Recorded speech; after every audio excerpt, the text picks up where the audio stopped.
अमरपुर नाम के एक गांव में विमल हलवाई अपने 2 छोटे बच्चों और बीवी के साथ रहता है। विमल की पत्नी ज्योति भूत प्रेत जादू टोने में बहुत माना करती थी। इसका बिल्कुल विपरीत विमल इन चीजों को दक्यानुसी माना करता था। रोज की तरह विमल अपने मिठाई की दुकान जाने के लिए निकलने की हड़बड़ी में होता है। मैं निकलता हूँ ज्योति, देरी हो जाएगी, दुकान भी खोलनी है मुझे। अजी ध्यान से, आज अमावस्या है। रास्ते में कोई कपड़ा या कुछ भी गिरा हो तो उसे लांग मत दीजिएगा, बगल से चले जाइएगा। अरे ऐसे तो तुम मुझे पागल ही कर दोगी क्या? हाँ, मैं नीचे देखकर चलूं कि सामने से कोई गाड़ी घोड़ा आकर मेरे ऊपर से चला जाए? दोनों हालत में तो मेरी ही मौत है। अरे क्यों सुबह सुबह इतनी अपसुगनी बातें कह रहे हो जी?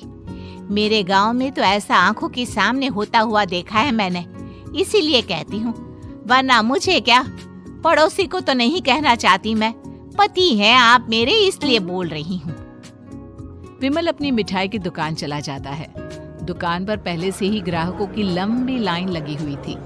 ये लो, वहाँ ज्योति अमावस्या को लेकर परेशान है और आज तो हमेशा से ज्यादा ही लंबी लाइन लगी पड़ी है। अच्छी खासी बिक्री होगी आज। विमल दुकान खोलता है। एक के बाद एक ग्राहक उसकी दुकान पर मिठाई ले रहे होते हैं।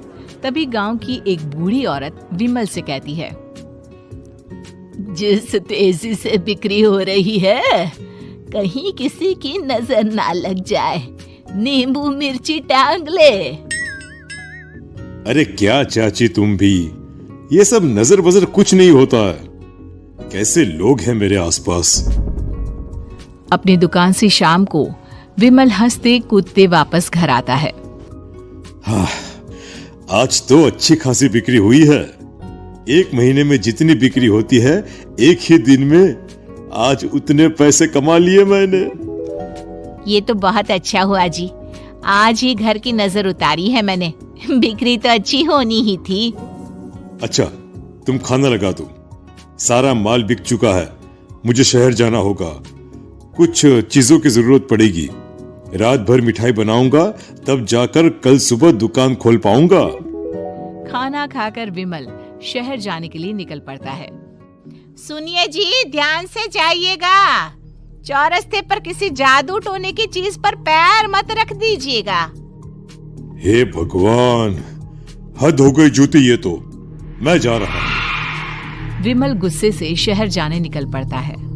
रात का काला घना अंधेरा, चांद की एक भी किरण ना होने के कारण अंधेरे में कुछ भी देख पाना मुश्किल था। जंगल के बीच के एक अधकच्चे रास्ते से विमल जा रहा होता है। चारों तरफ गुफ अंधेरा और सन्नाटा सुनाई दे रहा था, और सुनाई दे रही थी विमल के पैर के नीचे आ रहे सूखे पत्तों की आवाजें। तभी अचानक दूर से उसे कुछ आवाजें सुनाई देती है। अरे, ये इतनी रात को जंगल के रास्ते कौन जा रहा है? शायद कोई टोली होगी। राम नाम सत्य है, राम नाम सत्य है, राम नाम सत्य है, राम नाम सत्य है। धीरे धीरे आवाज कुछ कुछ सुनाई पड़ती है। आवाज धीरे धीरे और नजदीक आती सी लगती है। विमल देखता है कि उसके सामने से सजी धजी सफेद कपड़े में लिपटी एक अर्थी निकल रही है, जिसके साथ 5 लोग ही थे। 4 आदमियों ने उसे कंधा दिया हुआ था। एक मटका लिए आगे आगे बढ़ रहा था। विमल के बिल्कुल सामने आकर अर्थी रुक जाती है। उसमें से एक आदमी विमल से कहता है, अरे भाई, जरा अर्थी को कंधा लगाना, मैं बहुत थक गया हूँ, बड़ी मेहरबानी होगी। हाँ भाई, कंधा तो मैं लगा दूं, पर रात को 12 बजे ये शव यात्रा, इस समय कौन अर्थी ले जाता है? तभी विमल को ऐसा लगता है कि शव में से आवाज आई। ये आवाज। मजबूरी है भाई, आप कंधा दीजिए, मैं रास्ते में सब बताता हूँ आपको। विमल अर्थी को कंधा दिए चल रहा होता है कि उसे ऐसा लगता है कि हाथ में मटका लिए जो आदमी शव के आगे चल रहा है, उसके पैर उल्टे हैं। क्या हुआ भाई, हकला क्यों रहे हो? आपके साथी के पैर उल्टे। विमल अपनी बात पूरी भी नहीं कर पाता कि वो देखता है कि उस आदमी के पैर तो सीधे ही हैं। अरे नहीं, कुछ नहीं, मुझे शायद वहम हुआ होगा। धीरे धीरे सब आगे बढ़ रहे होते हैं। तब विमल को अचानक लगता है मटके में से एक हाथ बाहर आ रहा है। विमल घबरा जाता है। इसके पहले वो कुछ बोल पाता, कल्लू कहता है, मेरा नाम कल्लू है। हम 6 दोस्त थे, जिसमें से एक को तो तुम सोया हुआ देख रहे हो। इतनी पक्की दोस्ती थी कि जैसे हम सब सगे भाई हैं। पर किस्मत का कोई क्या कर सकता है। आज से 4 साल पहले एक नदी में हम सब नहाने गए थे, जिसमें डूबकर राजेश की मौत हो गई। किसी मजबूरी के कारण हमें उसकी अर्थी को रात को ही शमशान घाट ले जाना पड़ा। हम 5 उसे ले जा रहे थे। 4 साल पहले आप 5 में मैं कुछ समझा नहीं। मंकू अपनी गर्दन पीछे घुमाकर अपनी आंखें बड़ी बड़ी कर विमल से कहता है, अरे भाई, पूरी कहानी खत्म होने दो, फिर बीच में बोल लेना, ठीक है?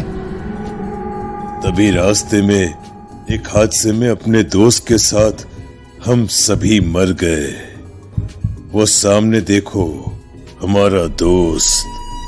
विमल सामने देखता है। उसे दिखता है कि एक ऐसा आदमी जिसका शरीर कई जन्मों से पानी के अंदर रहने के कारण सफेद पड़ गया है। उसकी आंखें बाहर की ओर निकली हुई थी। फिर ये अर्थी किसकी है?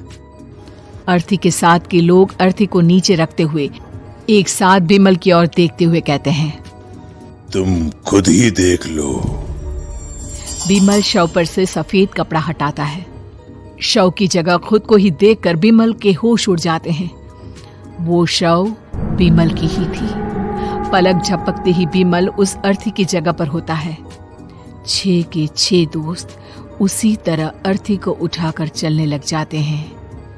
राम नाम सत्य है। राम नाम सत्य है।